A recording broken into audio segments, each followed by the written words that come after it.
This is Emmett. And Jessica. And you're listening to the Friendly Atheist Podcast. Please go to patreon.com/friendlyatheistpodcast to get ad-free and bonus episodes. And thank you to some of our more recent subscribers. They include Amber C., Jacob F., Christine M., Phantom X, that is one word. Whoa. Emil V., Brian S., and James H. Thank you so much. We appreciate your support. Thank you so much, everybody. We really appreciate it. Also, I think you owe me a congratulations. I do. Tell them why. Congratulations. On finishing all the Robert Caro books. All the LBJ books. Minus Power Broker. I finished them. I finished the last one at Hooters on Thursday. And it's the most you thing to do. It truly is. And no, here's the most me thing I did. I celebrated with a stranger because nobody else was around. I just closed it and did a face, and he glanced at me. He was like, I just finished a 1,200-page book. And well done. Guess what? When you tell people you've finished a long book at Hooters, they are what do you want to order, lady? That's what they say. Anyway, just needing to get that out there, out in front of everything, because that's the most important news item that's come. I don't know what I'm going to talk to my parents about. World this week. Yeah. I don't know what kind of small talk I have in me anymore, because everything was about mid-20th century American politics. But well, I'll catch you up. Okay. Oh, boy. It's nothing good.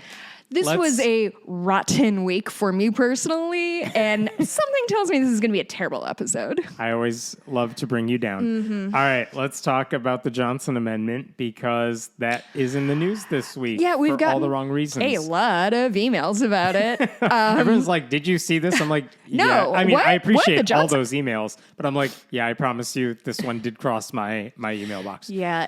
So who overturned it? I guess you could just tell me the story. Sure. So here's the Johnson Amendment is basically the thing that says if you work for a nonprofit, if you run a nonprofit, whether it's a church or Planned Parenthood or anything, you cannot endorse candidates from the pulpit. That's the compromise you're making in exchange for all the tax benefits you're getting. That's what the Johnson Amendment did. It said, if you endorse candidates, we're going to revoke your tax-exempt status, and that's bad for you, so don't do it. And then the government proceeded to not do anything about it for however many years. And so the IRS has now said, yeah, we're totally ignoring this from now on. So that's the basic thing that made news this week. It was broken by David Fahrenthold of the New York Times, who is most famous for breaking the story about Donald Trump saying, I'm going to grab her by the pussy. Oh, I didn't like that you said pussy on this podcast. That guy who broke the Access Hollywood tape story also broke the story, which is interesting, but not necessarily relevant. But okay, let me back up, because there's more to this story. Remember when Billy What's-His-Face got fired for that? Yeah. And Trump got elected president, and now we live in hell. Yes. I hate this place. So here's the story. And we talked about this, the last time we talked about this particular story was almost a year ago. Last August, a couple of Christian ministries sued the IRS because they wanted the ability to endorse political candidates without losing their tax-exempt statuses. Most important. Yes. And their complaint, it was the National Religious Broadcasters. That was one of the ministries. Another one was Intercessors for America. Intercessors. We pray for you. That's what they do. Intercessors? That's the word. I've never heard that And before. then they were like, oh, yeah, where do we file this lawsuit so that we definitely win? And they were like, Texas, in a specific part of Texas where we're guaranteed to get a Trump judge. And so they picked two random-ass Texas-based churches to also file the lawsuit with them, and they basically sued the IRS. And what they said, sued the IRS. Yeah. And here's what you need to know. I'll back up. I'll get back to the lawsuit in a second. Okay. Like we said, if you know nothing about what we're talking about, all nonprofit groups, charities, churches, cause-based organizations, a lot of secular groups, they are considered 501c3s. And what that means is the IRS is saying, look, these groups are not trying to make a profit. They serve a greater cause. And as a way to encourage people to give money to those groups, if you give them donations, you get to deduct it on your taxes. That's a win-win. That's how those groups can get more money from people. Like, that's the upside. To keep a 501c3, what do you have to do in return? Well, you got to fill out paperwork every year that basically says, this is how much money came in, this is where it's going out to. And why do you do that? So donors can keep a tab on your organization, make sure you're living up to your mission. But one of the catches is you don't get to endorse political candidates. You can always promote your partisan cause. Yeah. Planned Parenthood does it. The NRA does it. You can always issue scorecards saying, listen, These candidates scored an A+ from us on our issues. Wink, wink. But we're not telling you who to vote for. Right. Like, there are ways around this. Yeah. But they cannot just tell people how to vote. That's it. That's all you cannot do. Incidentally, because it's relevant to the two of us, it was proposed by then Senator Lyndon Johnson in 1954. That's why it has that name. What? But it didn't become an issue until a decade later. It's the Johnson Amendment after LBJ. That is right. Like his dog, Little Beagle Johnson. Yes, he names everything after himself, right? So the thing is, and this is the problem that a lot of groups, secular groups, atheist groups have had, is that houses of worship actually get a sweeter deal than everybody else. Because, for a couple reasons. One is they're automatically given a tax exemption whenever they're like, we are a church, we just formed. And the IRS is like, cool, bye. Like property tax exemption, income tax, like what kind of... people make donations, tithes to them. And they don't have to pay taxes on that. On Whereas like a Planned Parenthood might. Planned Parenthood doesn't have to pay taxes on it either, but they have to apply to get the okay from the IRS that we're a charity. Okay, I found the crux. When I worked with a group called Foundation Beyond Belief, which was a charitable organization for atheists and stuff, one of the reasons it took us so long to get off the ground is because we had to wait several months for the IRS to say, okay, you are a legit charity. Go ahead and move forth. Here's your tax exempt status. So in theory, not anybody can just be like, I'm doing a nonprofit and it's just people coming over to clean my house for free. Yes. For what it's worth, church-state separation groups have Please argued... come clean my house for free. Never. Church-state separation groups have said the government's preferential treatment for houses of worship like this, by just giving them a tax exemption, that's unconstitutional. They have argued in court. Those lawsuits have not gone anywhere. Anyway, despite all that, despite how sweet it is to be a church that gets all this, conservative pastors had said, how dare you, IRS, limit our freedom of speech.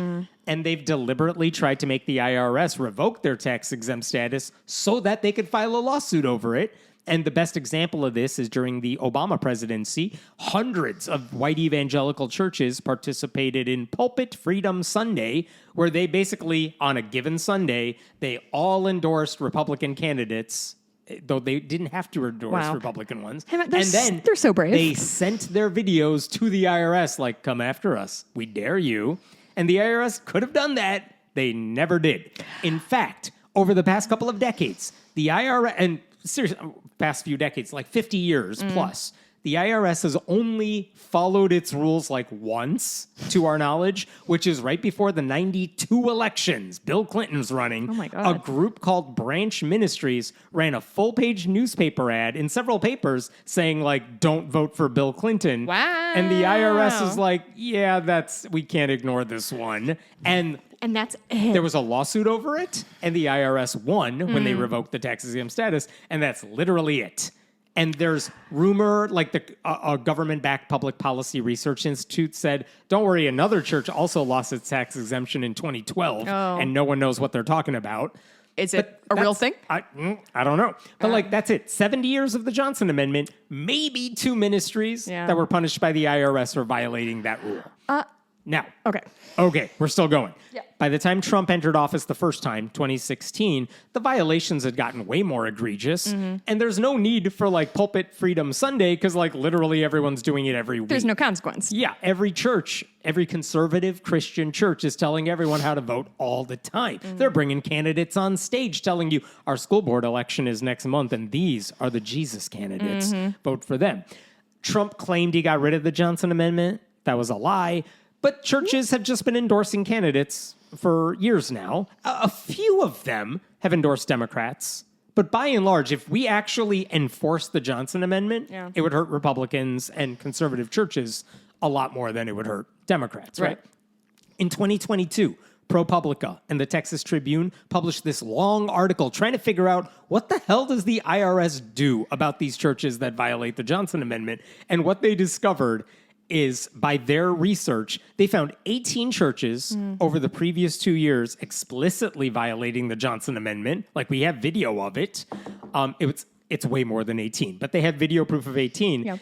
And if the IRS followed its rules, they would have all lost their tax exemptions. None of them did, But like the IRS clearly did not seem to care. And when they asked the IRS about it, the IRS spokesperson said, we cannot comment on, neither confirm nor deny investigations in progress, yada, yada, yada. So they were acting like the CIA when it came to like churches violating the Johnson Amendment. And by the way, the IRS then said, because conservative Christians were complaining, the IRS is coming after us, which they're totally not. The IRS said, don't worry, in order for us to investigate churches, a very high-level official needs to sign off on any potential investigation. Like random guy who works at the IRS who does like audits and stuff, they can't do it, which is the expectation. Right. And then no one was employed in that high-level position for quite a long time. Anyway, one of the concerns about all of this, why does this really matter? Because churches, because they get a sweet deal from the government, they don't have to fill out those forms saying how much money comes in and goes out. Churches are a black hole when it comes to how much money they take in. Is there anything that is similar to churches in that way? Like obviously No. regular nonprofits are not, but I If couldn't Planned think of Parenthood said, we're not telling you how much money we took in and go, and I'm just using them as a quintessential big 501c3, they can't get away with that. But churches have long said, we don't have to tell you anything, and the IRS doesn't make us fill out those forms. There are Christian ministries, mind you, that are like, well, we're a ministry dedicated to making sure you're doing the right thing with your money. And so they investigate finances and they give scores. Like, are you doing good financially? Not like making money, but like Making good choices. Making good choices and using your money wisely. And they will give scores. You can put on your church website, we have an A ranking from this Christian ministry that does finance work. So like there are ways groups have tried to make up for what the IRS doesn't do. But the point is, if the churches, and we're almost always talking about Christian churches here, if they don't tell the IRS money's going in or where it's going out, what happens when they can now endorse candidates? What happens when people start using them as super PACs and just saying, well, I have $1 million I want to give you specifically for this candidate, but I don't want my name in the public records as having given that candidate a big donation because they got to file FEC paperwork. I can just give it to my local church and make them spend the money on behalf of this candidate. That's Andrew Seidel. So it's more of a money laundering concern than it is an endorsement of any particular political candidate. Because that's the concern people have. Andrew Seidel of Americans United for Separation of Church and State, he has said this before, by giving them leeway to endorse candidates, the IRS, by not enforcing the Johnson Amendment, is essentially creating super PACs that are black holes. So that's the concern here. that's fair. Okay. So the irony in all this is that the churches pushing to repeal the Johnson Amendment say we're doing this because we don't want to be beholden to the government. We want the freedom to preach whatever we want. We want the freedom to do political endorsements. The government can't tell us what to say. They want freedom to move their money around and not That have too. anybody look over their shoulder. Yeah. And yet, if you oppose the Johnson Amendment and let's say it got repealed and they had the right to endorse candidates, so many of these churches would become nothing more than tools of the Republican Party. Because then it's like, well, there's an election coming up. Why are you wasting our time, megachurch pastor, talking about Jesus when you should only be talking about why we should vote for Republicans? Like, at least now there's some plausible deniability. Like, okay, we are going to endorse school board candidates, but we'll do it really briefly at the beginning or end of the real sermon. And if you get rid of the Johnson Amendment, that's the concern. Like, they're only going to be doing that. Why else would they want to meet as a church? They don't care about Jesus. They don't care about the gospel. Honestly, oh boy. So that's where we are at before this week. That's where we were at before this week. I guess, listen, the money piece of it I find extremely troubling. However, there is a big chunk of me that's like, okay, Christians, this is what you want to do with your power is become a Republican wing. That's fine. I guarantee you a lot of people are not going to be down with that, and a lot of people are going to leave the church, or people might, I don't fucking know. If they become this is what we do politics because here. we talk about you go to church to get away from politics. There are priests, sometimes pastors, whatever, who have said we don't want this appealed. Yes. We don't want the burden of responsibility of having to enforce or pick, candidates. Or they think they're above it. And I don't mean that in a bad way. No, They're yeah. like, this is about Jesus. This is That's bigger beyond than politics. Yes.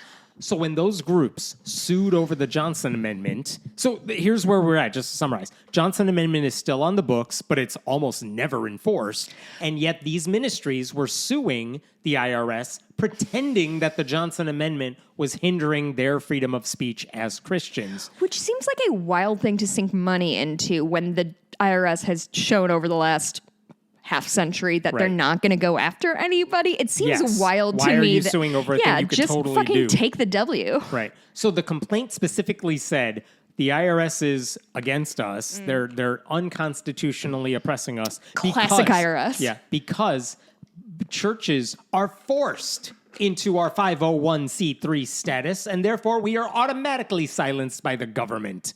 So they said... What? Yeah, because the IRS automatically gives houses of worship that 501c3 designation. Oh, but they can just turn that down and say, we'll just pay our property taxes and say whatever we want. They totally could. And they yet? don't. But And- they say, and yet they don't? you force us to be these nonprofits, and therefore you are silencing our freedom of speech. Like, we want to speak out about the candidates' positions on the issues. To which everyone said, you already can do that. Yeah. But anyway, they said, we engaged in self-censorship, which is news to everybody. First of all, that's news to me. Second of all, that's just not saying everything you think. Like, self-censorship. That's how normal people operate. Self-censorship is just thinking about what you say before you say it. That's why I don't call him a cunt every week. I mean, you try. I do. I try to squeeze it in. So, this lawsuit, I'm not going into all the details of the lawsuit. Fucking self-censored. How dare they? But there's a number of reasons this lawsuit should fail. One, the people who want to see the Johnson Amendment enforced, they don't want one group to have it better than everybody else. Right. They just say enforce it across the board, not to benefit one side or the other. So if a historically black church endorses a Democrat, go after them too. Yeah. No one's saying we want to specifically go after conservative Christian But that's not a churches. problem. A problem is conservative pastors talking about Trump from the pulpit. The problem isn't small black churches in the South talking about Kamala Harris. Like, let's not pretend that this is a both sides issue. Yeah. So there were some other issues with the lawsuit, but it should not have won. And also, and this is just a strategic thing, I would think if you really wanted to argue that the IRS is harming houses of worship by enforcing the Johnson Amendment, which they don't do, a smart lawyer would have said, let's bring together a variety of religious and even non-religious organizations that feel muffled by this rule. So we could show, look, this Johnson Amendment Across hurts the board, all of us. yeah. But no, they just had 4 plaintiffs who espouse conservative Christianity. It's a small group of whiners. Okay? Oh, boy. And then, the loudest. yes. And they filed it in a district where you only had 2 Trump-appointed judges who could have been assigned the case. So anyway. But they don't need to do all the math. They can just say whatever they want, and the They already government's can. like, okay. So what happened this week, and why was the Johnson Amendment in the news this week? On Monday of this week, a Justice Department lawyer representing the IRS basically submitted to the courts, whoever the judge is, he submitted to the court, hey, the 2 sides have come together and we have an agreement that we're good. Judge, all we need is your signature, and we've already figured out how to settle this. We've compromised. And so this is their consent agreement. They're saying, we just need your green light and we're good with this. And the judge is like, yeah, that's Judge why hasn't said anything That's why I yet. went to all of this school and did all of this training so I Yes. could rubber stamp shit for you. And so basically what the IRS said in that agreement is that churches can freely endorse candidates without penalty. And the IRS will not consider that like politicking. Instead, the IRS basically said, that's like, and I'm quoting here, a family discussion concerning candidates. If a Well, it's preacher not. tells you how to vote, The thing or is, says, Hemant, if you're it's a- not that. If you're a good It's not Christian, that thing that he this said. is how you vote. That's what you do at home at the dinner table. And this is what he okay, said. I'm sorry. Thus, communications from a house of worship to its congregation in connection with religious services through its usual channels of communication on matters of faith do not run afoul of the Johnson Amendment as properly interpreted. As properly That's interpreted. what the IRS said in that agreement. Good job, IRS. What's there, 6 or 7 people working there now? Yes, they've totally been defunded. Oh, boy. So, think Why about am what I this means, though. pro-IRS? I did not want to be a 30-something white lady being like, oh, the IRS is so good. Like, I hate this shit. Right. The IRS said, look, we still don't want nonprofits playing politics.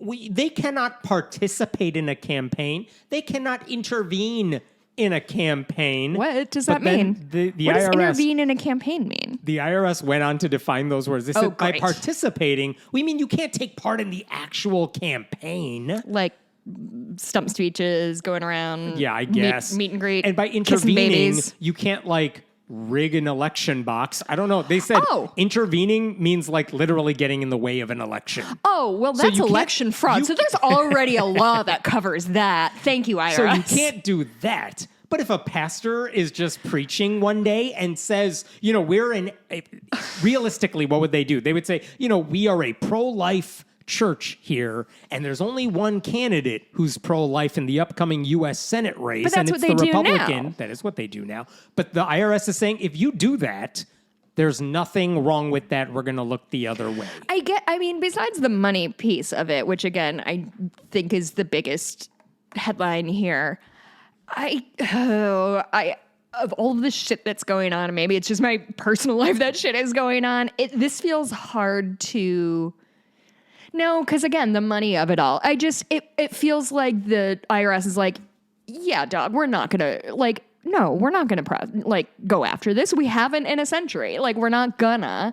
And to me, that's like, okay, well, they're just saying the quiet part out loud, which I understand is incorrect and not a good way to read it. But like, this doesn't feel like a huge sea what we change. already knew they were doing. Exactly. Now, here's the thing. Is the Johnson Amendment dead? The answer is no. It technically is still on the books. It's just not being and enforced. let's say, in theory, in 200 years, when we're allowed to have a Democratic president again and an administration, they can just say, hey, IRS, here's the new person in charge of the IRS. Guess what? The Johnson Amendment is still on the books. Right. We're enforcing it now. They could totally do that. Does the So IRS report to the executive branch? Or do they report to Congress?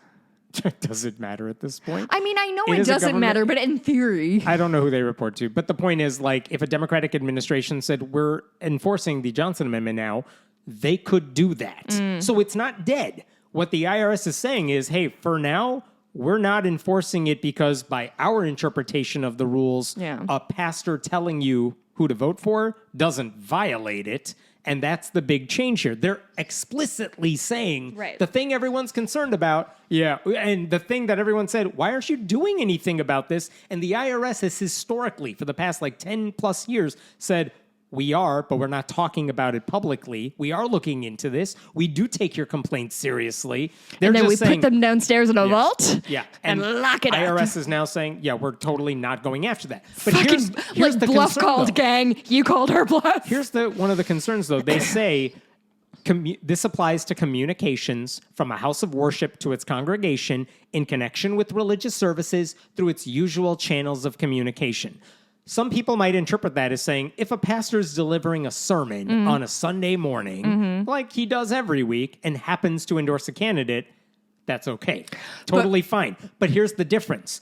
Most churches, most big churches these days, it's not about the congregation that comes to church. They're on YouTube. They're live streaming this on Facebook. Their audience is the wider internet audience, which means when they're endorsing a candidate, It's they're not filming just a to their- campaign ad to the world. So you're not even keeping this within. This is where the family discussion thing doesn't work. I feel like the IRS is like imagining that little church from Midnight Mass where it's like it seats 30 people and there's 50 people in the community and they're thinking about that. But it's like, oh, no. A lot of churches have some money behind them now. This isn't like a bunch of elderly people sitting in a pew discussing rights and wrongs. This is just... And that's the concern. Like, again, now you are saying churches are effectively tools of the Republican Party because that's how they're going to be used.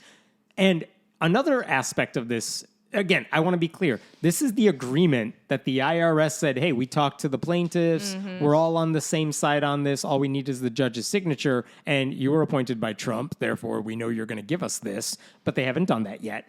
But the other thing is it applies exclusively to houses of worship, but not to all nonprofits. Right. And that is a weird thing because that means a Southern Baptist church could tell its members to vote for a Republican, but Planned Parenthood would still be prohibited from telling members to vote for a Democrat. And that could be grounds for a larger lawsuit. Why do you think it is that the Planned Parenthoods of the world have not gone the same route as Because conservatives? they respect the law. It's that simple. God, that really is our Achilles heel, isn't it? I mean, for what it's worth, I don't think the NRA has done it either, but the NRA is like, well, here's our That's a fair scorecard. point. You know what I mean? Big nonprofit groups that are not churches, They really don't need to. no, they're very winky about like, look, here's our scorecard. You know where we stand on this. But okay, if the one thing you're telling us we can't do is endorse a candidate, we are not risking our nonprofit status because a lot of those Sure. big nonprofits make way more money than even Yeah. mega churches. Oh, yeah. And they don't want to jeopardize that. So they're like, what are the rules? Okay, we'll follow them. I That's get fair. that. But if you're saying, according to this consent decree, if you're saying only churches and not Christians, but like only houses of worship can play this game now, but other nonprofits can't, that may be the grounds for a different lawsuit that one of these groups tries to file. But they I- haven't done it yet, but they could as soon as the judge green lights this. But there's always been a delineation between churches and other nonprofits with the money part of it. Sure, and it hasn't worked up to this point where Right. the churches, houses of worship get treated better by the IRS. It hasn't worked, but this might be a clear-cut case of you're giving religious groups preferential treatment, but who knows? Yeah. So this is the concern. When I spoke and when I heard from a lot of church state atheist groups this week, their concern, besides everything that's kind of obvious that we mentioned, this is from American Atheists, by the way. The Johnson Amendment has kept unaccountable billionaires from funneling their money through phony nonprofits and churches to buy our elections. Like, this is a money thing. That's always what a they're money worried thing. about. And that was not the only group that said that. Was this on the Project 2025 Yep. agenda? This was part of to get rid of the Johnson Yeah, Amendment. And now it effectively is dead, even if it's still on the books.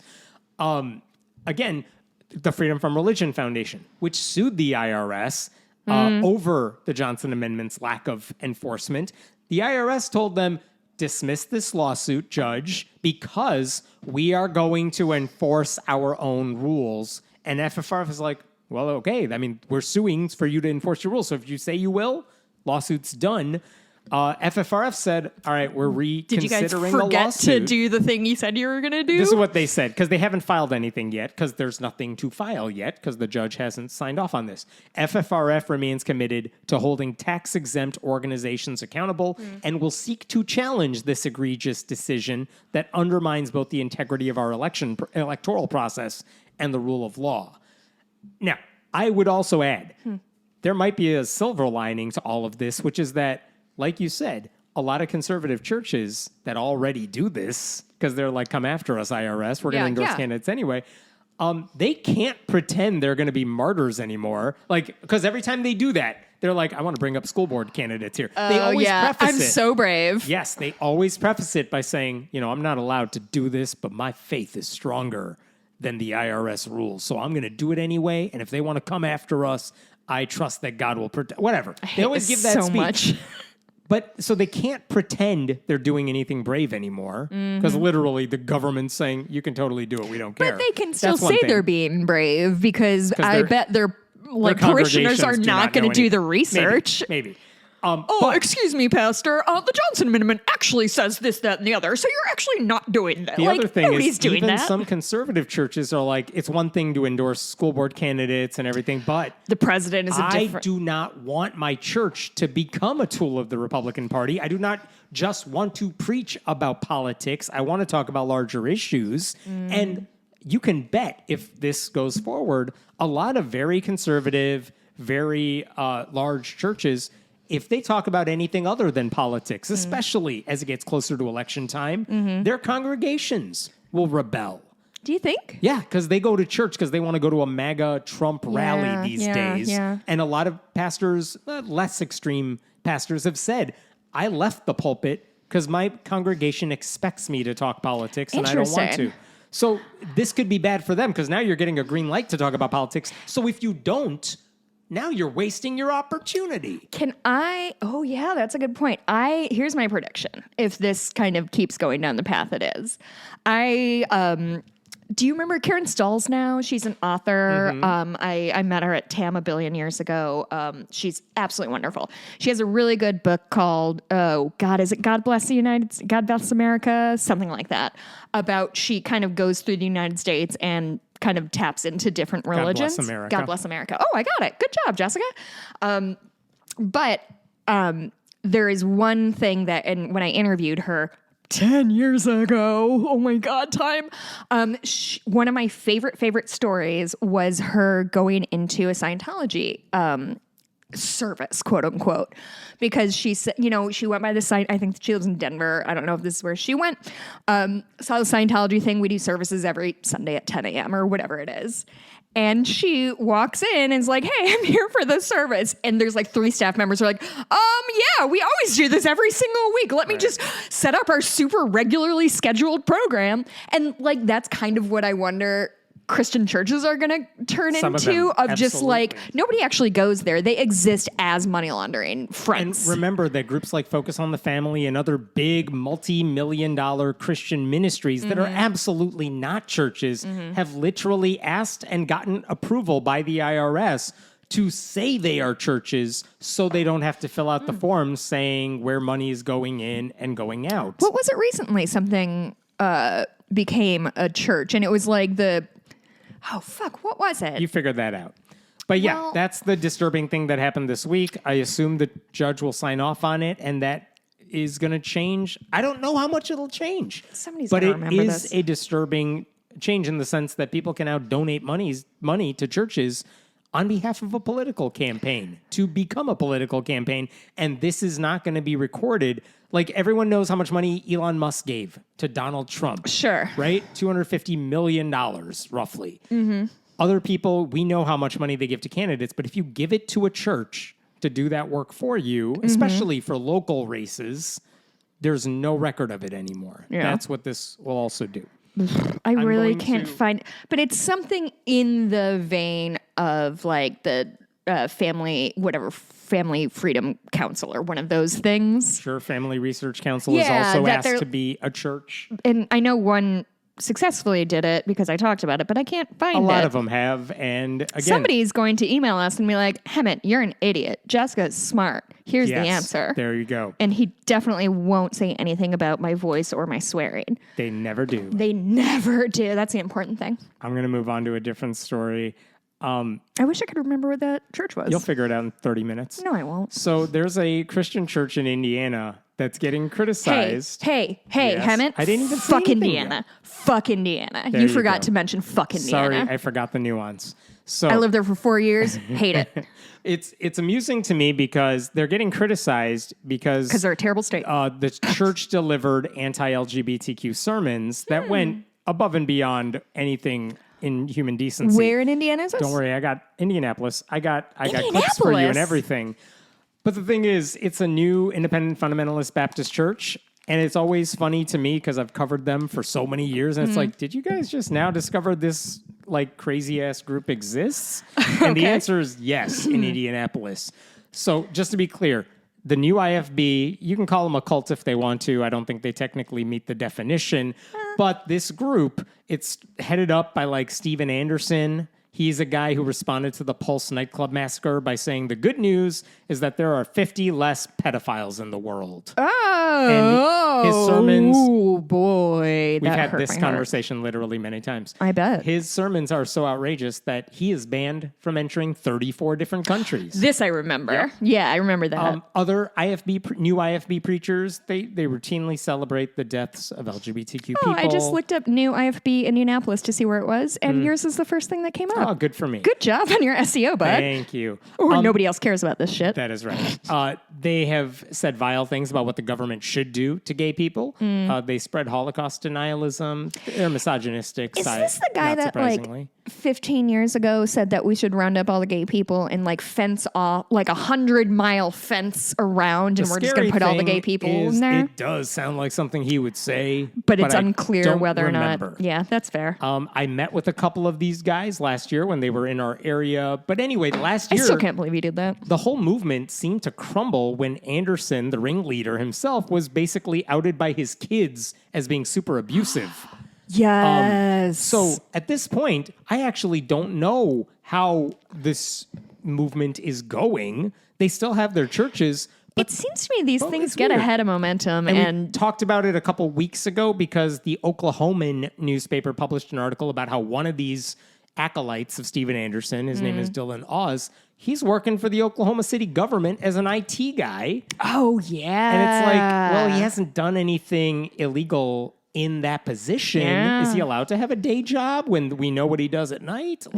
Anyway, here's why they're in the news now. So a couple of weeks ago at this church in Indianapolis, they had a men's preaching night where they basically, it's not just the pastor who gets to speak. They just say, like, it's like open mic night. You know what's wild church. is I was just thinking how white men don't have enough platforms to give their opinions and say their piece. So I'm really happy they have this outlet. Yeah, and basically it's all these guys who, how do you learn how to be a pastor, like a new IFB pastor? Well, you watch a bunch of these crazy people doing their sermons online, and then you imitate them as best you can. So the first guy they brought up is a guy named Stephen Falco, and I'm going to play a little clip. Is everybody going to be named Stephen in this? Because I just don't, I cannot remember all these names. Well, this is Stephen with the PH, unlike the head dude. Honestly, the reason I can never remember this story is that Steven Anderson is the most generic name in the universe. So, listen, I'm playing a clip of this for you. It is a straight up, like, 1 minute-ish,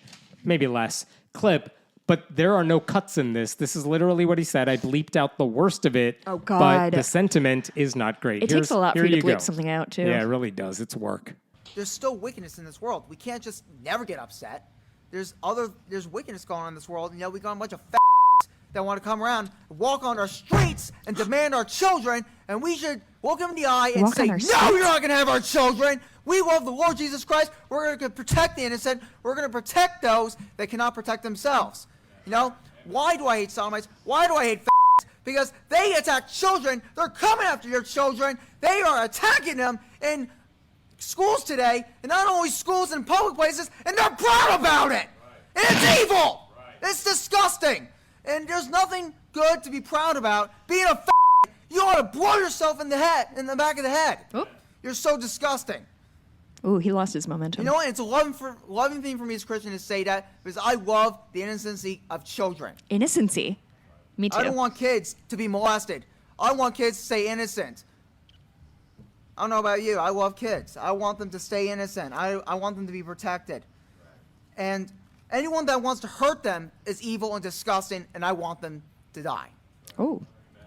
Says here, so that was my first point.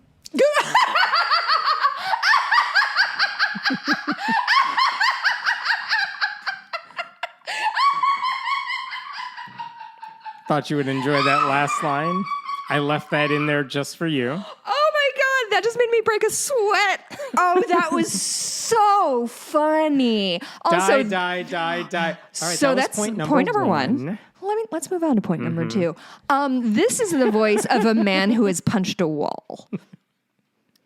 That's all I have to say about this man. So to state the obvious, gay people are not coming after your children. That's like a fever dream conjured up in right-wing echo chambers. And how many women are sharing his name around the internet to be like, watch out for this dude? Guys, do you know that women have like a secret thing that we all talk about how creepy y'all are? Is he...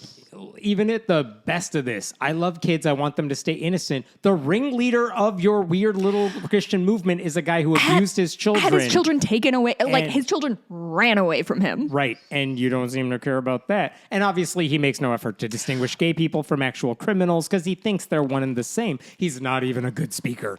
He's struggling to get those words out. But this was not a preacher, right? This is just like a dude. This is open mic night at the church. Gang, listen, I used to go to a lot of open mic nights when I was in comedy, and this isn't too far away from some of the shit we would hear sometimes. Yeah. Wow. I'm going to play that's one more really clip for you because the guy who went right after him was a different dude who was introduced as Brother Wade. I don't know what his last name is. Doesn't Do you matter. think Wade is his first or last? First name, you I think. This is a shorter clip, but this guy's like, oh, I heard what my predecessor just said. I need to go harder. So here we go. Here's Brother Wade. How about all these homosexuals and Oh, you know, you got Important another distinction. Pride Month here. Oop. I mean, obviously, I think they should be put to death. But you know what? I'll go further. I think they should be beaten in public first for all their sick and demented, just faggotry and the things they're doing to our schools, to our government, to our institutions, to our churches. These people should be beaten and stomped in the mud, and then they should take a gun and blow the back of their heads off. ooh, this man has killed a cat. Yeah. I feel very strongly that this man found a stray cat when he was 12 and murdered it. That's So- how I feel. I don't know which lines in the Gospels he's quoting. I do, listen, I appreciate that he differentiates between homosexuals and the F slur. That's, listen, I like that he really cares about the details. This is what's Like, important to me. This is what this cult preaches all the time. And I know this because I've followed them and my brain is broken now for many years. But the point is, I'm used to this. Honestly, I wasn't even watching this or paying attention to this live stream when it happened. But the local media, someone must have heard it. Someone must have seen it, got back around to the media locally, and they're like, what is happening at this church? It's like, it's not just this church. It's all of these dudes because they each just go like poof, poof, poof, you're anointed now, and I'm going to drop you over here in a different city for you to launch your church. And that's how they spread. Yeah. Like they all anoint each other and they spread anointings like crazy, and that's how they spread Haven't their you're movement. describing STDs again. That's you're correct. always confused. STDs are much better than what these guys are Honestly, spreading. because some antibiotics will really kick that out for you. This is the funniest line from the local news segment. Again, I want to recognize there's nothing funny about this, but this is these people are this monsters. made me laugh when I saw that the local news team reached out to the church about they specifically focused on the first dude and not the second guy because I don't think they watched far enough into. well, that one open guy mic really night. kind of got everything across Yeah. that they needed to. Following the sermon, Team 8 reached out to the church about Falco's message. Quote, he's only calling for the death penalty and suicide for the actual sodomites. And then in parentheses, homosexuals, the church said in an emailed statement. The Bible teaches that those people are worthy of death. They are supposed to be executed by the government. We are not to take the law into our own hands. So you'll be relieved to learn they're only referring to homosexuals in parentheses. And that in a righteous world, the government would just execute them. But don't worry if you thought their congregation might take the wrong idea. They definitely want to make it clear we didn't tell anyone in our church to do it. We're just saying in the perfect world, someone would do it. I'm just thinking now of, as I've said, I lived in Indiana. I went to Ball State University, chirp, chirp. And I'm thinking of this guy, Sean, who I had a huge crush on in my English classes and then met him in a bar and found out he was gay. And now he lives with his husband and their, I think, 2 children in Indianapolis. So I guess I just think Indiana is such a fucking garbage state that it does not surprise me that these people are roaming around. But Jesus fucking Christ, these people need to be taken care. Like, these people are I've heard from people in other insane. countries where they're like, how is he allowed to get away with this? I'm like, The First Amendment cuts both ways. yeah. By the way, the news team also said something else that made me literally laugh out loud when I was reading it. I've never heard your laugh. I don't. Yeah, exactly. Here's what the news team said. Team 8 reached out to the denomination's leadership to ask if they agree with Falco's message and have not heard back. Bless their hearts. And I'm like, they have to do their job. They have to do their job. Evan. I'm not complaining about the reporters. I just laughed because I'm like, yeah, you have to do that, but also let me help you out. Yeah, they shan't. definitely they will agree. not talk. That yeah, is how. In fact, the church then posted on Facebook, like days later after that report aired, Thanks for all the free publicity. We're more popular than ever. If you're looking for a great church that doesn't censor the truth of God's word and reaches the community and the world with the gospel Secondary. and protects children by keeping out predators, come and join us. Blah, blah, blah. I want to stress to you, this church, how big do you think this church is? Oh, God. Well, you said it's a chain of churches? Or like a franchise? Kind of. So, I don't know, like 1,000 people? Oh. More? Oh, no. Less. Yeah, they exist in a strip mall between a braids store and a beauty salon. That's also a braid store. A beauty salon is also a braid store. Listen, they have Wait, 2 braid stores, and they're a strip mall church. Come look at the picture. I took a Google Map shot of it. It's literally in between. That's where their church is. It's literally maybe a dozen people total. But again, the reason the new IFB people, they never play to their audience. Yeah. They play to the audience online. Of course. And what's amazing is this Like we do. new IFB people. That's I'm not right. trying to make you laugh. You can't. These people want to get their crowd on YouTube. They want to get their sermons on YouTube, and it worked for a long time. That's how they grew. And then when YouTube finally started cracking down on their channels because of all the hate speech, I would tell you, I looked up, this church is on YouTube. Steven Anderson is not. And usually when he guest preaches at one of his acolytes' churches, they're always like, Stephen A. is preaching today. And that's Stephen A? Yeah. Like they get away with it that way. We're not going to tell you his full name because that might trigger the fault lines.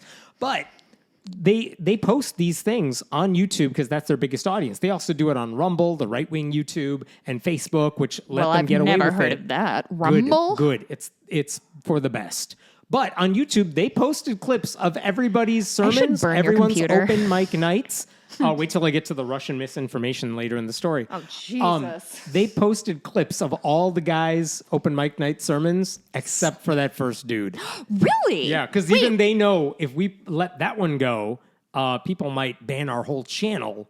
Like they're aware of social I'm trying to think media of algorithms. what happened between those first two. They both advocated for the death of gay people. 'Cause What's all the media difference? attention was on person one.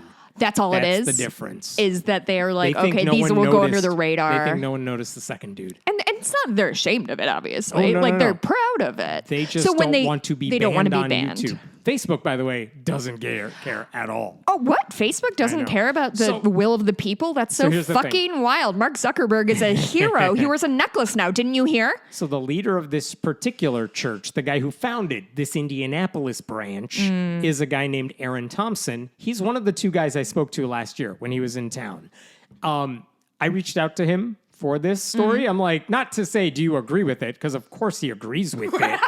But I'm like, I do want to ask you about the fallout. I want to ask, like, what's the reaction within your circles? Are you all like celebrating this, or are you all like, yeah, That's a good question. we didn't even know this happened because it's typical. It was a day that ends in Y. Yeah. So they preached. Yeah. He said he was busy on Sunday. We did not. We were unable to communicate. I know. Listen, it's not just a sermon day for him. It's his anniversary, so you got to cut him some slack. Oh, Jesus, Anyway, that's funny. I would point out, Yeah, I'd love to, but I'm busy Sunday and for the next foreseeable Sundays. I will say it does make me kind of, I am kind of amused by the fact that I can email these guys, and the email always goes like, Aaron Attement. Tell me about this dude. And they're like, Would you say you have any kind of relationship with these people? I haven't talked to them since we crossed paths last summer. These were all the same guys. Oh, yeah. Aaron Thompson is. And there's one other guy who's not associated with this particular story, but he's still in that movement. Why do you think they're so mad at gay people? I think they're true believers. Why do you think they pick, just of all the things that the 2 Bible... reasons. Okay. 2 reasons. Great. One is they think everything's a sin, and they think lying with a man the way you lie with a woman, that is also a sin in the Bible, and other churches aren't focusing on it, so we will focus on it. And the other thing is they know it gets numbers on social media.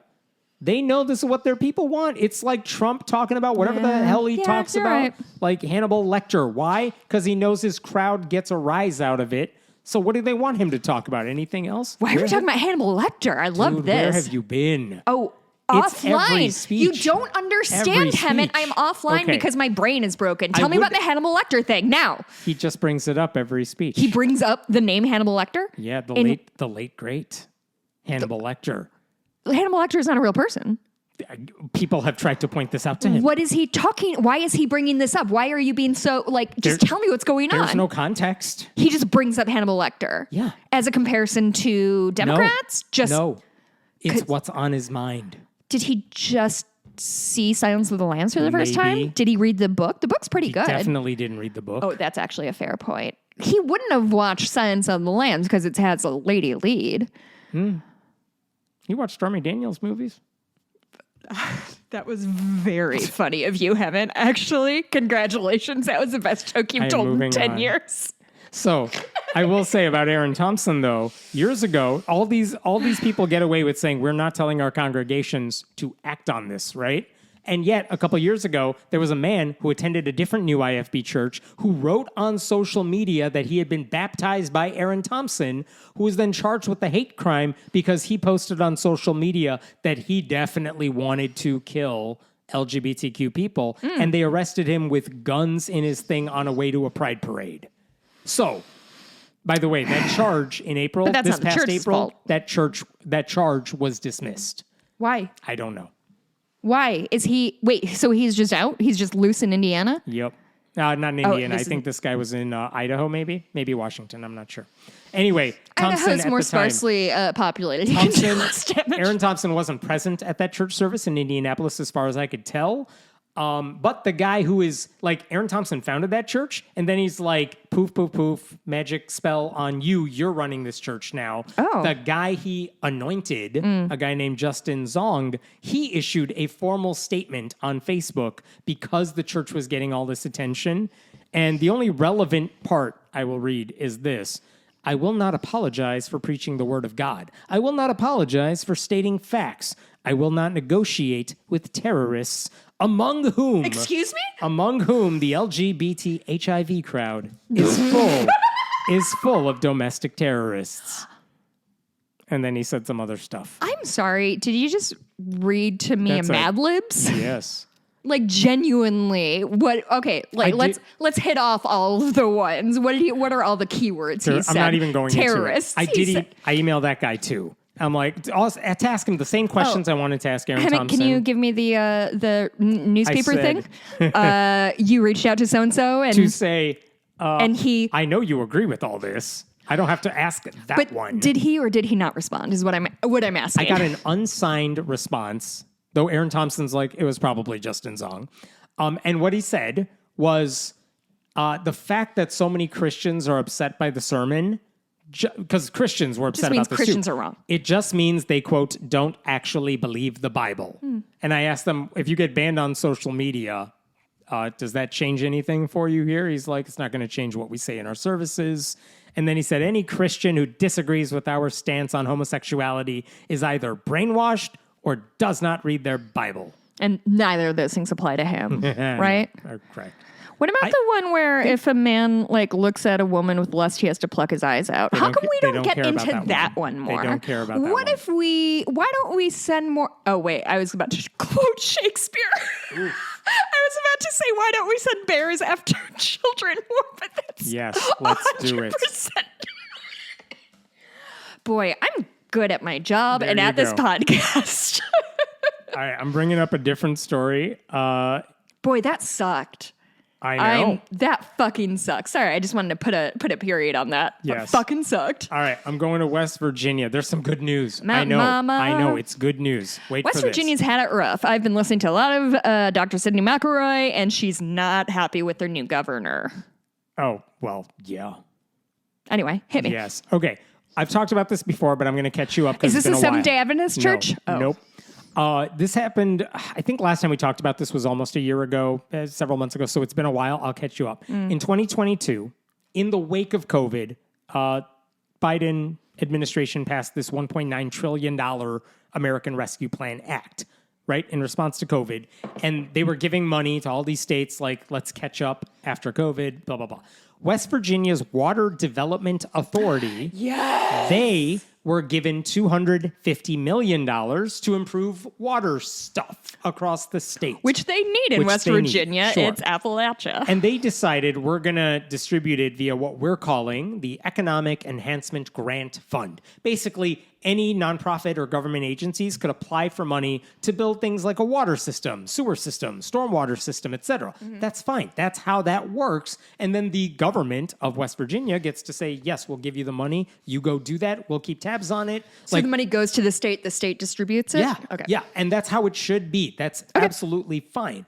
And when the agency released its list of grant recipients last October, one of them raised a bunch of eyebrows because they said, we're giving $5 million to the College of St. Joseph the Worker In Ohio, which right? is a Catholic school in Ohio. It's a private Catholic trade school. So fucking cuckoo bananas crazy pants Right. what these people think they can get away with. Yeah, and like And on do one, get away with, on one frankly. level, maybe you can argue that's okay because even if it's an level? Ohio-based Catholic institution, you could say, well, they are going to work on water-related projects that benefit West Virginia. Oh yeah, classic So Catholicism. They love to do water purification. Like, Thank you, Catholics. if, for example, they said we're going to rebuild, I'm going to turn on my faucet and it's going to be wine all the way down. See, If- that was a good joke I interrupted you for. there you go.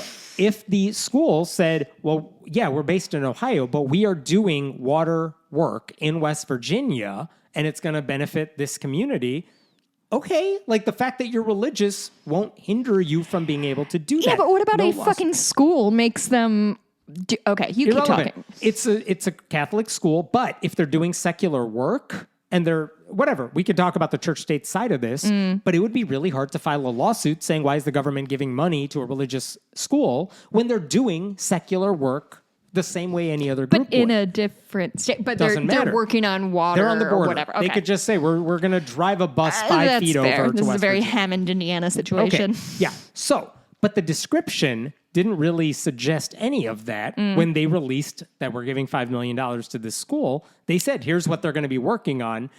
They basically said the money's going toward the construction of buildings at the college so they can teach various trades, such as So this is- HVAC, carpentry, masonry, and nothing wrong with the trades. But why is West Virginia using this particular pool of money to help that To train trade school workers. in Ohio when they did not say they are coming to West Virginia to fix our shit? Right? That was the issue. Yeah. And then this is what that, by the way, that $5 million grant, biggest one on the list. The next Really? closest was $1.25 million. Like it wasn't even close. Fuck. And it was also weird because this school had no track record of doing any of this. They just opened up 2 months prior. So like it's Wow. Like, Wow. By the way, they also exist The balls of in these like a people. strip mall next.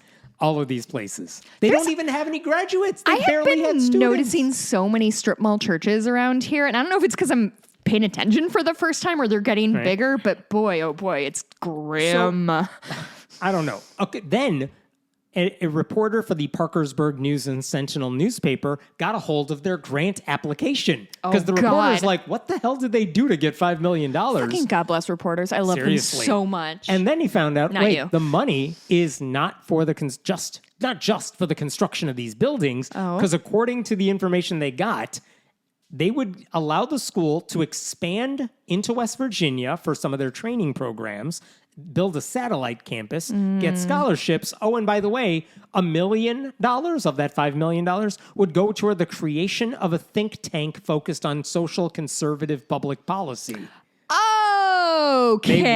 okay.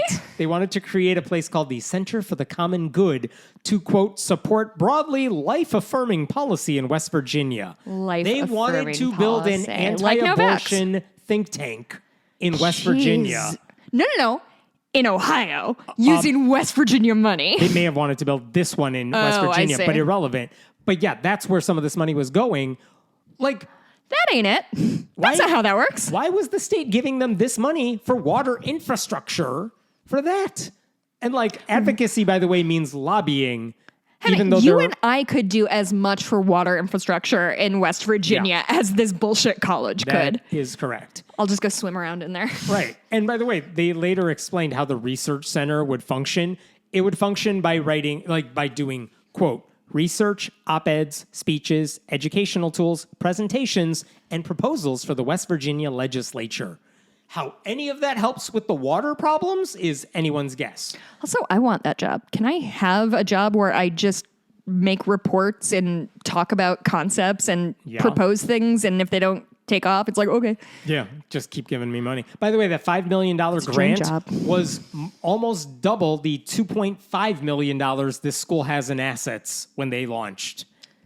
So, like, what? So who has somebody in their pocket, right? That's pretty much where this was going. Like, why did they get approved is the question. This is definitely some backroom dealing. And we talked about that whenever we talked about this story months ago. But the point is... I'd hate to repeat a conversation I don't remember. Right. But the point is, after this grant was given, and we learned about it, the American Humanist Association, with the help of lawyers at the ACLU of West Virginia, they sued the Water Department Administration, whatever that place is called. Was the water department the one that approved the grant? Got it. Thank you. So they're the ones who said yes to the money, and the Water Development Authority, rather. They sued the Water Development Authority saying you can't give them this money. And because we need it for water that we like to drink every day. Right. And basically, the lawsuit, the AHA said, we have members in West Virginia. They need access to clean water. And the case at hand arises from the defendant's abdication of that duty, where it instead provided $5 million of West Virginian taxpayer money to this college, blah, blah, blah. In doing so, the defendants in this case violated the guarantee of freedom of religion codified in the West Virginia Constitution. Because the Constitution says you can't use public money toward the promotion of religion. Yeah. But that's 100% what they're doing. It said it in the grant application with the pro-life advocacy stuff. Now, do you think things like this slip through because of a lack of staffing and time and expertise? Or do you think it's truly like these people are doing, backdoor deals and just pushing shit through? Yeah, probably both. The lawsuit also noted that the Economic Enhancement Grant Fund was funded by taxpayers in West Virginia. And that's why this was violating the state constitution. It's taxpayer funded. It's going to a Catholic school to fulfill its Catholic mission. Yeah. Furthermore, the document said the WDA did this, quote, intentionally, knowingly, willfully, wantonly, maliciously, and in reckless disregard of the constitutional rights of West Virginians. I love when they say reckless disregard. It's like the nerdiest way to be, fuck you. Yes. Now, this is a side note, but I found it interesting when this happened. The local press said this case was assigned to a circuit court judge named Richard Lindsay.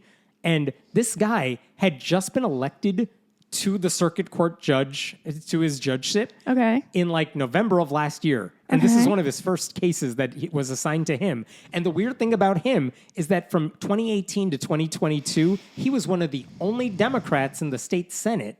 He ran for re-election in 2022, lost. Wow. And then he's like, all right, I'm running for circuit court judge. And he got elected to that, which is to say, maybe this is a guy who takes church-state separation kind of seriously. Yeah. Maybe. So today, literally, as we're making this, today, we have his decision. And he just said it from the bench. He has not yet issued any written orders to this extent. But he said, let me tell you what I decided. I'll put it in writing next week or whatever. I mean, is it just middle fingers? Pretty much. He said the West Virginia Constitution prohibits the use of public funds to support religious education and advocacy. He is giving the Water Development Authority 30 days to prove it is adhering to the Constitution in that regard, which I don't know that they can do because, again... Has the money already been spent? I don't know if they've given out the money yet. Okay. But either way... How do you prove that this $1 million anti-abortion think tank that has nothing to do with water, how do you argue that that's constitutional? How do you argue that building out this Christian Catholic school in Ohio, where maybe some of the people will come work in West Virginia, wild. how do you prove that's good for it? So he's giving them a chance, but bottom line, he's saying, on paper, Fucking you prove can't it. do that. Yeah. Yes, and prove it. And so... now the question is, what are they going to do? It's too early. I don't know what the response is going to be from the state. But the easiest thing to do is say, look, we made a mistake. will take the $5 million. Like, it's I'm sorry, still when's the last time you've ever heard people I know. admit to making a mistake? I said the easiest thing for them to do is to admit their mistake and just prevent the $5 million from going out to this school and just give it to another group that's doing the work. that actually they wants said. to help water. I don't know if any of it has gone out already, but then they got a bigger problem on their hand. But also, we can expect they might fight back and say, of course, what we did is constitutional. But even if they try to make that argument, then the judge will just get to rule on whatever their argument is. And it seems likely he's going to be like, I don't buy any of this bullshit you're giving me. So for now, big victory for the side of church-state separation, even if it's not the last word in the story. But that just happened this afternoon, so I wanted to share that. That's really exciting. What was the judge's name? The judge's name is Richard Lindsay. Richard Lindsay. Cool. Yeah, That's so exciting. interesting to keep an eye out Another for. generic white guy name, but There that's you go. fine. I'll definitely remember it next time you bring it up. I got a couple more stories I want to say, but they're not nearly as important, but I found them interesting.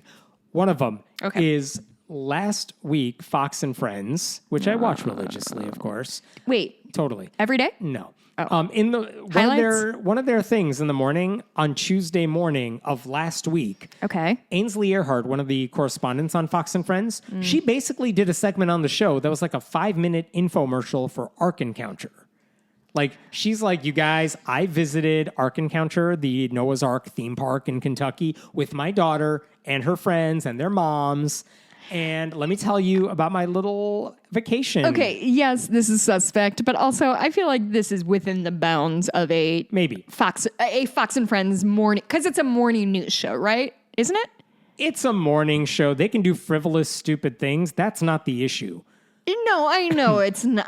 Listen, I'm going to hate this person. I don't like these people, but I'm just saying, like... I'm amused for a few reasons. And it's not that they right. just did it. It's how they went about it. 5 minutes is a long time. 5 minutes is a really long time. Watch, I'm going to make a sound for 5 minutes. Yeah. That would have been better than this. She posed a rhetorical question to the kids there, like, I'm quoting this from the segment. Can you imagine if God came to you and said, I'm going to have a flood and everyone's going to die except for you because you're so faithful. So I need you to build an ark and it's going to be that big. She told these children, guys, what if God wanted to kill everybody? But he said, you're special. I mean, I definitely talked about this in the bonus episode, but I went to my niece's preschool, big air quotes, graduation. And they're going to a Lutheran preschool. Neither my brother nor his wife are Lutheran. It's just the most affordable and closest childcare thing for them. And we're watching, and it was truly like peak, like pastor playing his acoustic guitar and telling kids how much God loves them and yada, yada, yada. But then they did this like 2-minute animated thing about the Old Testament.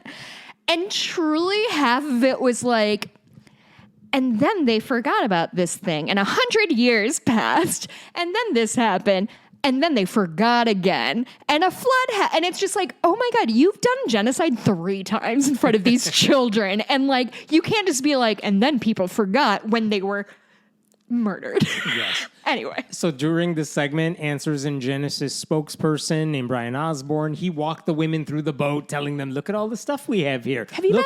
We also have a zip line and a zoo. Ooh. I have been outside. I have been outside Ark Encounter. I've been inside Creation Museum. They just had their protest this past weekend, as they do pretty much every 4th of July. The skeptics, atheists in the community. Protest. Which one? The Ark or Encounter, because how dare you call this science? It's not. But anyway, after the segment aired and they did that, they do a little banter with the co-host. Oh, boy. And she's telling her co-host, yeah, I want to return by myself soon so I can really take in the valuable literature and information.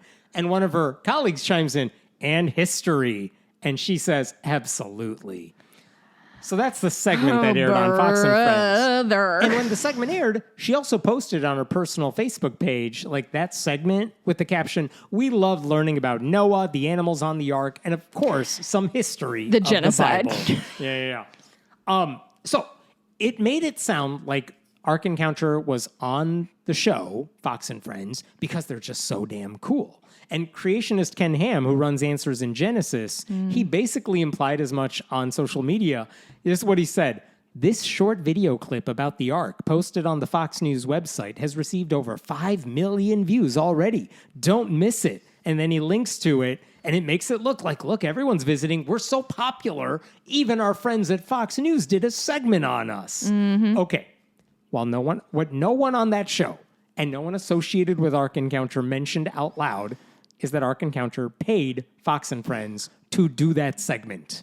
Really? And I can tell you that because in very tiny font at the very beginning of the segment, in the chyron, it says Ark Encounter features replica of Noah's Ark. And then in smaller paid print, endorsement? this segment is made possible by our sponsor, Ark Encounter. Wow. Very tiny print. Do you have it up? Can I see how Sure. tiny it is? And if you didn't know to look for it, you absolutely would have missed it.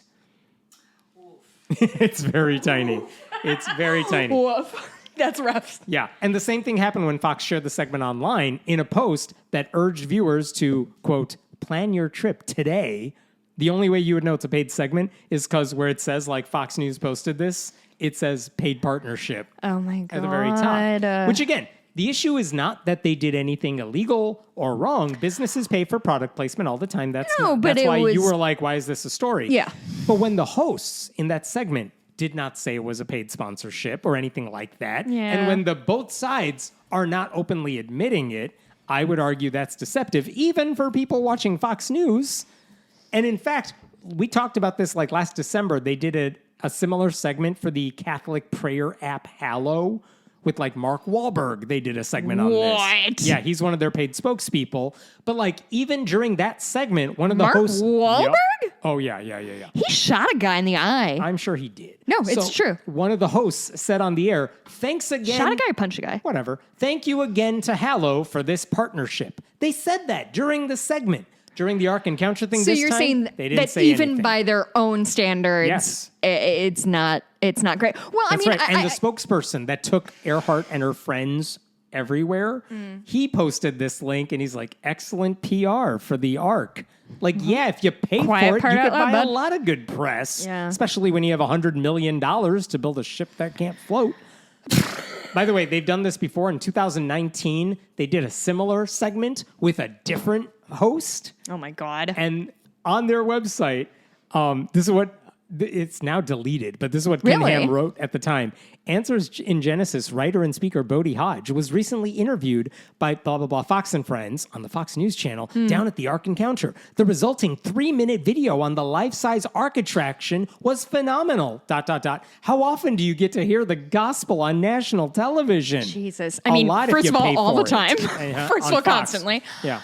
The other thing I found when I was looking at this Yep. is there's one other segment Ark Encounter sponsored, and it was, you could know it because the Fox chyron said sponsored by Ark Encounter, but it had nothing to do with them. It was a segment for a cookbook written by Steve Ducey, which is the most random reason for Ark Encounter. Excuse me. Steve, first of all. Come look at this picture. No. This is the picture. It's the funniest screenshot where it's Steve Ducey's book, Family Traditions, sponsored by Ark Encounter. Is that his wife? Yeah. And so, I mean, by the way, as someone I'm sorry. If anybody has ever seen or heard Steve Ducey, I don't want his recipes. I don't want most white people's recipes, and definitely not Steve Ducey's recipes. by the way, there are some people who still keep track of Ark Encounter's ticket sales and attendance figures. Do you remember like 10 years ago when you brought this up every week Damn and I right. was so And now I angry stopped- at you and I constantly? stopped talking about it, but I still keep track of it. There's a guy named Dan Phelps who's a retired geologist in the area, paleontologist. He does it all. He files public records every month saying, hey, Williamson County? Like, send me this information. It's public. Yeah. And they do. And that's how, and because of a thing that happened years ago, they keep track of how many ticket sales Ark Encounter sells, and we can calculate the attendance numbers and all that stuff. How are they doing? And how are they doing? The answer is they are struggling to get people to visit because their numbers, even if you take away COVID, the number of people visiting, even over the summer, which is like you would expect to Well, be their everybody peak loves time. Kentucky in the summer. Oh, yeah. It's lower than it was last year by a lot. Really? Which is why they now have to pay a conservative media outlet to do a segment on their boring boat because they can't earn it on their own. Can we just have a quick, like, whip around about reasons that they're doing poorly, besides the fact that it's a garbage place to Because go. you don't need to go more than once. That's the bottom line. And I'm also wondering if a lot of people who visit there, I don't know, maybe this is condescending, but like maybe are more or less not have a lot of money and don't get to do a cool vacation every year. And I don't know what the and also- comparative numbers are for other amusement parks or theme parks that like drawing people. Are they doing worse because no one has Yeah. money to spend? Maybe. I mean, I go to the Ren Fair every year, so I guess. But like the thing about them is they constantly But the try Ren Fair is to- an hour away from me. if there's a local museum near you, they'll say, hey, we're bringing in a new exhibit. Come back to see the main show. This is the new thing we're bringing this Because year. museums And have then other places that they can like move their exhibits Sure. around to and bring in new like, shit. here's the Art Institute. We have a new thing on like name your painter. And you can come see that and then see the usual stuff that we also have. Yeah, the Art Institute just had a black artist. Arc Encounter always is like, hey, you know what we have here now? A zoo. We have a zip line. Listen, It's never, Zip lines are fun as hell. it's never, we made an attic for the boat we made up. It's never that. An attic? What do you think they keep in the attic? Oh my god! What Do you do think they it's keep anywhere? Do you think it's somebody's crazy Hey, wife? we installed a second toilet on the boat. It's not Jane Eyre. Honestly, thank you for getting my you're literary welcome. reference. I want to think back quickly while we're talking about Noah's Ark. Do you remember the movie Noah? No. You don't? What are you talking about? There was a movie called Noah. Okay. Do you know who Darren Aronofsky is? Name, yes. My least favorite director in all of humanity. The movie Mother made me reconsider if I even like movies at all. I hate it so much. But he made a movie called Noah starring either Russell Crowe or Joaquin Phoenix. I get those gentlemen mixed up a lot. And Emma Thompson, Hermione, was in it. Okay. Anyway, it's like a gritty, realistic look at what Noah, like what the flood would have been like. Oh my God. They filmed that and something happened during the filming. What There happened was during flooding. There of was course flooding. there was flooding. I remember that It wa- story. that was genuinely one of the first stories I wrote was about like Nice. how the Noah movie was being delayed because of flooding. Love it. That's Didn't just see the movie. Just remember that story. well, because I saw it so I could write about There it for you the go. fucking show, our stupid website. And I didn't like it. I hate it. I hate Darren Aronofsky so fucking much. I could go on rants for years. But here's the thing that he did very well in that movie that has stuck with me since then, is the flood happens and they're in their little ark and the floodwaters are rising and they kind of depict the first few days. And it's just people screaming and crying and banging on the boat, like, let me in, let me in. And you just listen to people slowly dying off. Oh, lovely. And honestly, again, this is why I fucking hate Aaron Aronofsky, because he's like, what's the worst thing I can make you think of? And can I make it worse for you personally? I hated Mother so much. But that was, I think, a very good That's depiction. more realistic. It's very they realistic. Could add that knocking on the doors from the outside. I would go to see that. I would maybe in Halloween.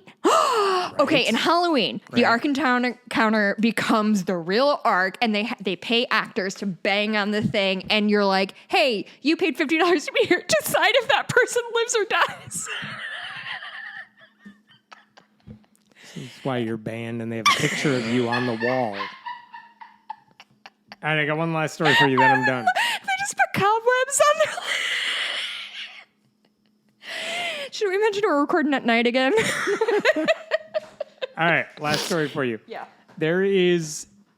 All right, this took me down a rabbit hole because one of our listeners. That's so weird. One of our listeners, like, have you heard about this story? I'm like, I have not. Which is wild because I love our listeners, and a lot of times, like, have you heard about this? We're like, yeah, it's the biggest story that's happening in Yes. the country right now. Did you know Trump is president? I did.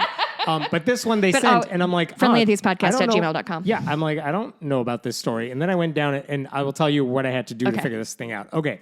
There's a high-ranking priest within his denomination in Australia who told his congregation it is wrong for them to condemn another priest who was just found guilty of sexual abuse. Don't you dare condemn that man. Oh, is it a glass houses thing? Do you think? He said, sheep do not judge their shepherd. Oh my God.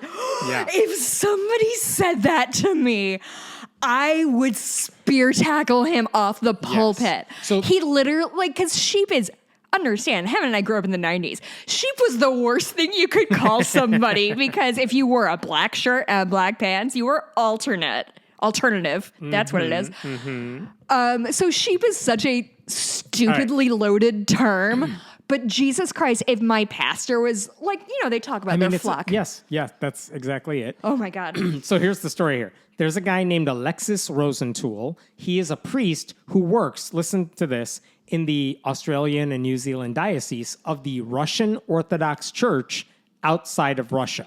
That's the denomination's name, Russian Orthodox Church outside of Russia. ROCOR. COR. Yep. Ochre. And so, yeah, pretty much. So in 2022, this priest within Roker, this priest was arrested and charged with sexually assaulting 2 men in the 1980s and then doing the same thing to a child 2 decades later. No. So 3 victims for this guy. And adding another twist to the story, right after he was arrested, there was a Russian right-wing propagandist, like a Putin propagandist on YouTube, very popular, who began talking about those charges on his channel because he was very upset about this. It's like MAGA people. Upset that MAGA people talk about like how we got to go after Epstein files and all that. What's stuff. going on with the Epstein thing? Different. Save it for the bonus. Okay. This guy was like, this guy just got arrested. He was hurting a child. That's a horrible thing because we love children. We want to protect children. But so he started going after this guy. The thing is, in Australia, they forbid you from mentioning the guy's name in association with his crimes because you haven't been charged with anything yet. So they do like a block on information. You don't necessarily even know anyone's been charged with a crime. Like an embargo, right? Kind of, yeah. And so the authorities in Australia did this. I don't know if they do it all the time. Sorry, I don't know the law there. They did it to prevent anyone from tainting a jury pool. And they told this guy... Which is a good idea because that's and fucked. this guy's a very popular YouTuber, and they specifically told him to stop talking about the man because he has a big social media following. Well, guess what? He defied the suppression order. He kept talking about it. And then he was sentenced to 10 months in jail. Wow, And then 10 months? Yeah, and once he was paroled, he feared like a long sentence for other shit he's done. Well, he should if he's done that He's been shit. hiding ever since he got released. He's been hiding in the Russian consulate in Australia. That's a whole different story. That's wild because there's a lot of places to hide in Australia. So about 2 weeks ago, the criminal trial for this priest finally ended. This guy was found guilty of those crimes. That meant the suppression order was lifted. People can finally talk about what happened. And now the public knows that it was this guy. Because maybe they don't all follow the Russian propagandists do. And plus, what he's saying, you don't necessarily know if it's true because no one's confirming it. He's just saying, I know this guy he got arrested for this. I have my sources. It's like, well, I don't know if I trust you on this. But now... gag order lifted. Now they can talk about it. And it was that dude. And after that came out, now the church itself, Rykor, all that stuff, Archbishop George Safer sent out a press release. He's like the head. He's the head of the based Russian in Orthodox. Russia? No, in Australia and New Zealand. He sent out a press release basically announcing the verdict and apologizing. To the survivors. Here's what he said. To the survivors and their families, we offer our deepest, most sincere apology. Blah, blah, blah. No, we specifically apologize for the abuse and profound trauma caused, any action or inaction to respond appropriately and mitigate the abuse or trauma caused, and the breach of trust and faith this represents to you and the entire community. Wow. And he also announced how the church would take steps to prevent these kinds of crimes from occurring in the future. That's a good apology. Yeah, not bad. To be clear, he probably knew this guy was arrested and why he was arrested, but he couldn't comment on it. Sure. Now he could, and this is what he said. Okay. Last Sunday, there's another priest. Like 5 days ago or like I think 2 weeks ago? Within this month Okay. of July, I think. But there's a guy named Boris Ignatievsky. He's an archpriest. He's not Russian, is he? He's not located in Russia. But Boris this Archievsky? Sure. This archpriest, he's the leader of the church where that dude, Rosentool, once worked. Okay. So he's the head of the church where the guy was employed. So everyone at that church knows the guy, and now they know he was charged with these crimes, these heinous crimes.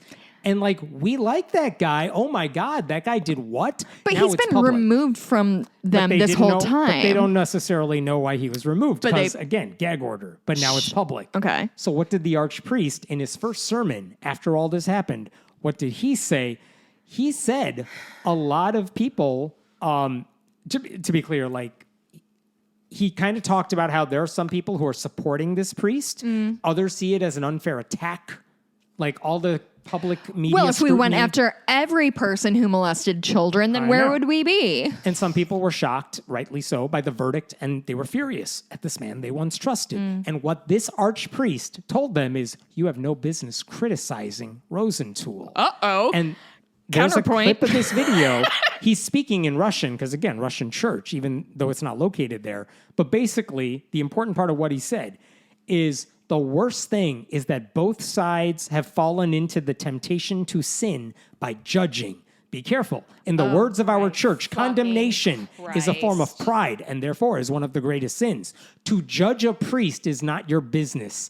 The sheep do not judge the shepherd, regardless of who he may be. To judge a priest means to judge Christ himself. You know what's wild is I And went then- back in time and spear tackled that man There as you go. soon as he said that. And then in English, he reiterated, to judge clergy is not for us. Sheep do not judge the shepherd. Be respective of who he is, etc., etc. God forbid that we should participate in such sinful acts. The audacity of saying the sheep do not judge the shepherd is genuinely one of the wildest things I've ever heard. Like as if a shepherd was regularly picking off one of his sheep here and there. Well, it's his sheep. It's fine. Like, what a fucking cuckoo. But like, If this guy said it- This idea of we can't question people is fucking bonkers. Here's the thing. If he said this 5 years ago or whatever, years ago, when the guy was arrested, that's one thing. He is He was saying this after he was convicted. convicted. The church didn't... So who am I supposed to judge? Who can I judge? Gay right? people? Yeah. The So idea like that the people who are harming children are above reproach, but a man smooches another man and he deserves to burn on a pyre? So Like you're what are we? combining all the extremists now. Like the church, by the way, absolutely deserves to be condemned. They didn't prevent what that priest did over the course of decades, and they don't deserve forgiveness now. And the priest himself absolutely doesn't deserve the benefit of the doubt at this point. But again, the idea that a religious leader, or any leader, ought to be immune from condemnation is ridiculous. And to make that argument using religion, I mean, that's even worse. That's because so protecting bad. predators, because they are priests, that's what the Catholic Church does. That's the Mormon Church. That's Jehovah's Witnesses. Yeah, we're that's not trying to Scientologists. follow that model. Yeah. Now, according to the Sydney Jesus. Morning Herald in Australia, Ignatievsky Straight up. insisted he was referring to other clergy who are wrapped up in this issue. He's saying, I'm not talking about the dude who got convicted. I'm talking about the clergy who allegedly supported or facilitated or covered up the priest. And we can't judge them either? We're not allowed to judge them, you guys. Okay. Anyway, the same newspaper, this is where it got wild for me. The same Oh, I'm sorry. newspaper- It's not in wild territory No. yet? This is all public information at this point. The Herald also noted that after the abuse happened, but before the guy was arrested, he left that church and he actually set up shop in a different part of Australia. What and are we talking about in Australia? East, west, I'm north, sure south? there's an answer to that, and whatever I say is going to be embarrassing. So I don't know. Yeah, that's fair. I'm going to look but it up. This guy set up shop. What was the guy's name? Don't worry about it. This Why don't I guy's look it up? Rosenthal. He set up shop in a different part of Australia, and he launched something called the Holy Transfiguration Monastery of Bambala. That's the name of the city. I don't know where it's located. But he registered it as a local charity. And in Australia, you actually have to do that because unlike the IRS, they don't just give it to you because you're a church. But that meant interesting. when he filed for the paperwork to be a registered charity, he also had to list like their governing document. And the interesting thing is after his conviction, the church replaced that old governing document with a new one. Why that change? Why? Well, according to the newspaper, we have a copy of the older version, and it says some really disturbing stuff. Tell me. And they said they basically said we obtained the original version because that crazy Russian YouTuber, that Putin propagandist, like he was sharing it on, it was put on his social media on like other social media apps. And now I'm like, how come they're not linking to it? I want to see the original document. So I start going down the rabbit hole of following this Russian propagandist. Oh my God. I bet that's a fun place to be. Oh my God, it was wild. And I tried to find, because he wasn't posting the old rules, but that meant one of his followers did. So then I had to find what his followers were saying to his posts about Rosenthal. Is this why you don't respond to my texts? Yes. And I found the document. And You did? Uh-huh. Oh, good for you. but among the many things, the old governing document for Rosenthal's new church that he launched by himself, it had like, it's called The Rule. This is the list of rules if you want to be part of my little cult here. Can't wait to hear about This is them. what you got to follow. And it says, fear the abbot as your lord and love him as your father. All right. I don't know what that means. The leader of the monastery. Fear him? Fear him. Love him. Very Steve Carellish, right? When you are abused, be quiet. Wait, this is the bigger part. Oh, sorry. When you are abused, be quiet. Offend no one, and when you are offended, bear it patiently. Yeah. And it also...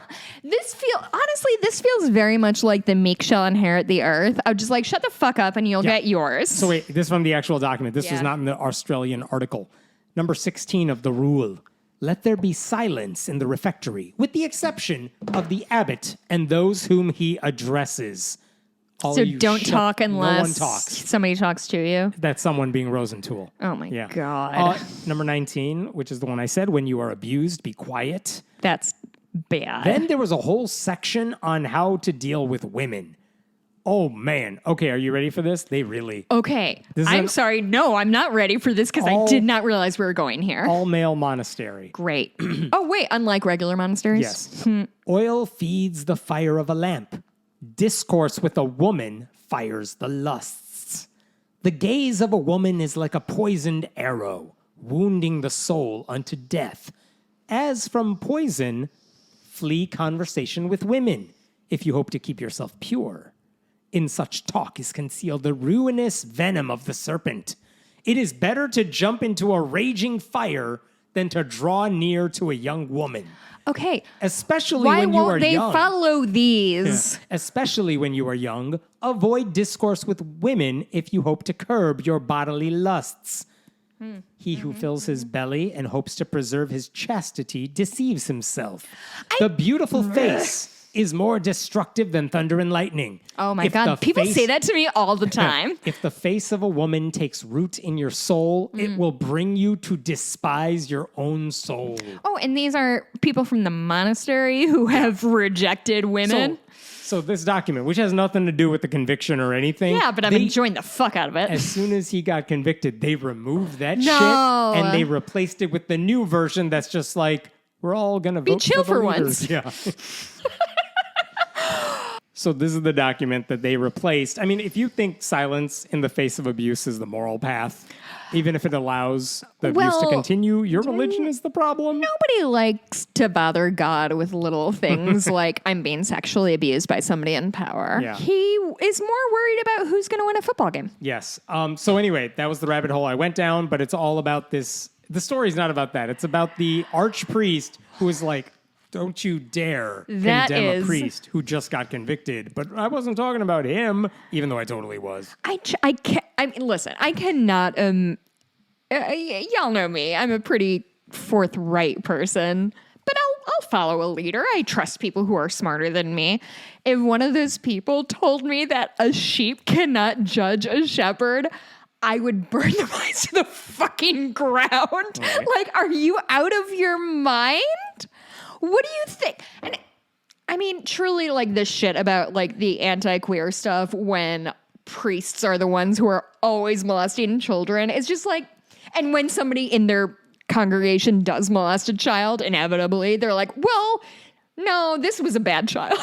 Like, it's so fucked. And it's just, how can we cut women and gay people out of our lives? And like, honestly, fucking go find a go find a compound. Go hang out with all of your boys. Do whatever you need to do. Like, we're not asking for you to hang around us. So really quick before we sign off on this one, this just came out, which is, remember Shiny Happy People, the docuseries? Yeah, I was just talking about that yesterday. The Duggars and the kind of Christian cult they were a part of. Cult based in Hinsdale. There you go. Very close to where I grew up. So season 2, they just released the trailer for season 2 of Shiny Happy People. This one focuses, the subtitle is A Teenage Holy War, and it focuses on teen mania, which is founded by a guy named Ron Luce. Oh, it's a real thing. It's a real thing, and it's about the like purity culture, all that stuff.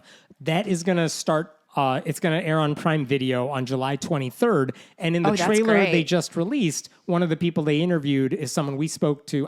I spoke to a couple of months ago for this podcast, April Ajoy. And I thought you were going to say you. No. Happy to talk to you, Shiny Happy People. It's so funny. I just was talking about that story with somebody I had dinner with recently because we both grew up in the kind of Burridge area. Yeah. And if you've seen The Thing, they talk about, quote unquote, going to Chicago as like the headquarters. And there is in Hinsdale, Illinois, this weird, huge piece of property with one building on it that everybody I know is always driven past. And yeah, dog, that's where they were like keeping people. So all 4 episodes are going to be released on July 23rd. We are not. Oh. We should. Yeah, could you reach out to Amazon? I'll call Jeff. Jeff Amazon. He's not at the wedding anymore. You can go to patreon.com/friendly atheist podcast to support this show. Yeah, you can also leave us a review. Let's see if anybody left us a review. Do you think anybody did? We have merch. You can go to friendlyatheistpodcast.com to get the merch. We sure do have merch. Oh, here we go. Well, it starts with... It's a 5-star review, but it starts with, she's hard to listen to. And because of the way Apple does its shit, you can't read the rest of the title. So it just says, and I'm assuming I'm the she in question. The rest of it actually sounds very interesting. Okay, well, I'm going to read the rest of it. I just wanted to show you how I couldn't. Anyway, check out what New Life Church in Colorado Springs just released about their knowledge of the fellowship. And yes, I know this is a stupid, boring thing. All right. Doesn't matter. At least I'm annoying we're doing somebody. Our bonus episode. What are we talking about? Honestly, I have no fucking idea. I haven't thought about it. Figure it out in the next 2 minutes. No, we're going to talk about the fucking the molester guy, Epstein. We're going to talk about Epstein. Jesus. And I also want to tell you how Mikey and I spent our 4th of July, which was truly maybe the dullest anti-American thing I've ever done in my entire life. So love it. Okay. All right, we'll talk to you soon. Goodbye. See you next week.